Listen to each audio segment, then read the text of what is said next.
but when Josh Allen, Lamar, and Joe Burrow come to the podium in big game, Neil responds with, oh yeah, at what point do you rise above and say, I'm not losing this game? Not today, but when it's Goff, it's, oh, he said it wasn't good enough, and that's good enough for me. Well, DNC, ENT, I'll say this, because don't I literally say it happens to everybody in a season?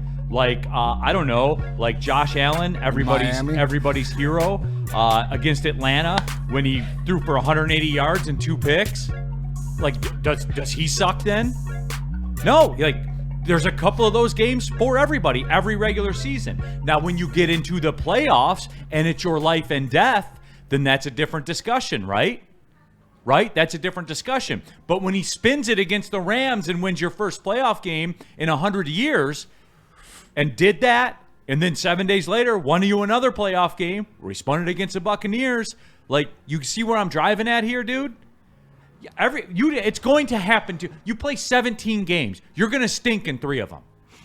You're going to stink. I just gave you Josh Allen's out there. Like, you're going to stink. And, again, Josh Allen had a 3-game stretch where he threw 4 picks, and they went 1-2 against the Saints, New England, and Atlanta.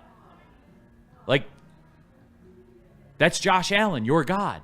So, again, it does happen to everybody, man. But when it's in the playoffs, that's a different animal. And when did I say that Goff played well against Washington in the playoff game last year? Show me that. Our stance was the same. You lost. You failed. You weren't good enough. You know how I know? You didn't win.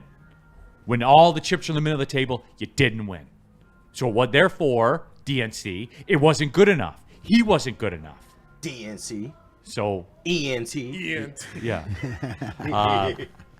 Shad 216, elite mobile quarterback with a bad offensive line, or whatever Goff is with an elite one.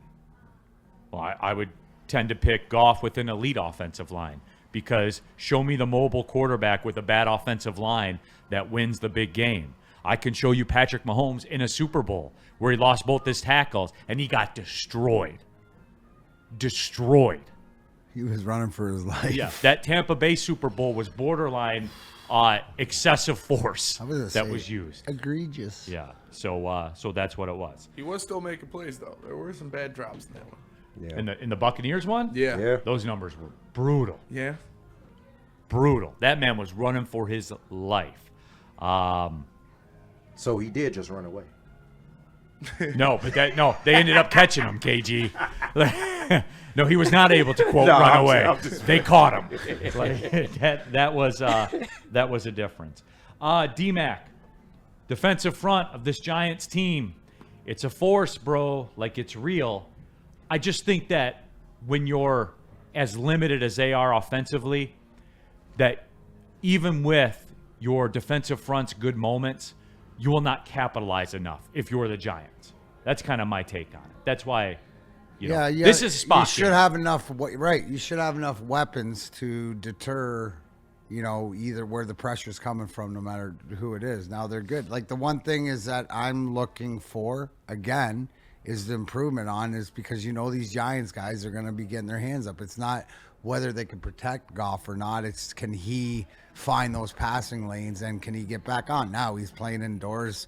We look at his career at Ford Field. This is, like you said, a spot game where they're supposed to blow them out, or the offense is supposed to come out. I don't call for that a lot, but this week, but especially because of the way last week went and the way that the team is and stuff, and that and it's more not proving it to anybody but themselves.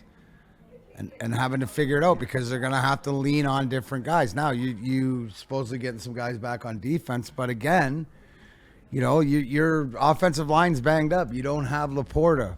Howard, right? Amon-Ra St. Brown, who came off his worst game. He had 12 targets and 2 catches. When's that ever happen? Yeah. So they'll be looking to get right. This is a get-right offense. Do you need to see anything extra from the offense this week? A little bit, yeah. Okay, I'm surprised to hear you say that. Yeah, and I don't call for that, KG. No, I never call for that.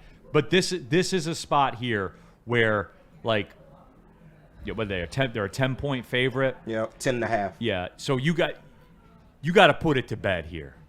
Just calm every. You got to do it, and I don't, because aesthetics don't matter, right? Like, I'm the king of that. Yeah, that's why I was surprised. Where it doesn't matter. Like, this really? is a win your week in advanced league.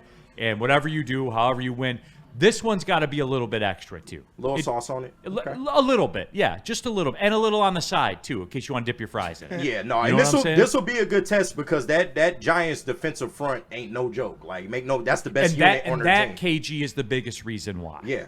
That's the biggest reason why. And like Nick Lucido, my 10 words, I just want to know what the excuse is for the Lions this week when they lose. New York Knicks leaning into it. You're right. He is Shout leaning out into Nick, it. man. Shout out Nick. I saw him at the Red Wings game. Yeah, man. Yeah. Oh, yeah, he's out there working for Chevy. Yeah, all the stuff he does for Chevy. Yeah, he got me one of their camo hats. Nice. It doesn't fit my giant head, but I appreciate it. But that's a Spencer problem, Yeah, not that a is Chevy indeed. hat problem. Right. Yep. No, That's just shout pretty out much Nick, any man. regular-sized hat. And like, yeah, like you got to do it, and you got to put them in the ground, and the vibes have to be up. Because the following week, the Green Bay thing, as I was talking about with Sean, that's going to be the first game of the season where there are dire consequences. No, now. that's a now fact. it matters. You cannot lose that one. Now it matters. Can't do and it. like, look, I'm in media. I can overlook the Giants. Like, I'm in media. I have that. I can do that. Yeah. But that Packers game's coming up soon. Be crazy. And this Giants game with the Packers, this 4-game stretch right here. Yeah, it's really that because you got the Rams on the docket too. Like that's The Cowboys coming in and they can score on No, you. I said the same thing to Sean. Say what you want about the Cowboys. We I'm all back. laugh and joke, but they offense is high power. And I was they've told got- they're back. And they've got one of the best defensive tackles in the NFL now, and another defensive tackle that notoriously whoops your ass. Yeah, correct. Kenny Clark and Quinn Williams are problems. Yeah, so it's finna get real here. But they got Mr. Poopy Pants James Houston, so it kind of right. balances out. Man, With his what's his over? He's got. You know he's he's gonna. He's you know having he's a good gonna, year. You know he's gonna get one, right? Yeah. Oh yeah. You know you're gonna bet it. I probably. He's got 4.5 on the year, so Yeah. he's having a pretty solid year. He Not bad. had a Not sack bad. last week against the Raiders. I think a lot of people thought that this would be this kick back your feet up and relax part of the season by now, but that is This not the game case. is Sunday, No. but you got to do it with a purpose. No, for I guess sure. that's my point. All right, let's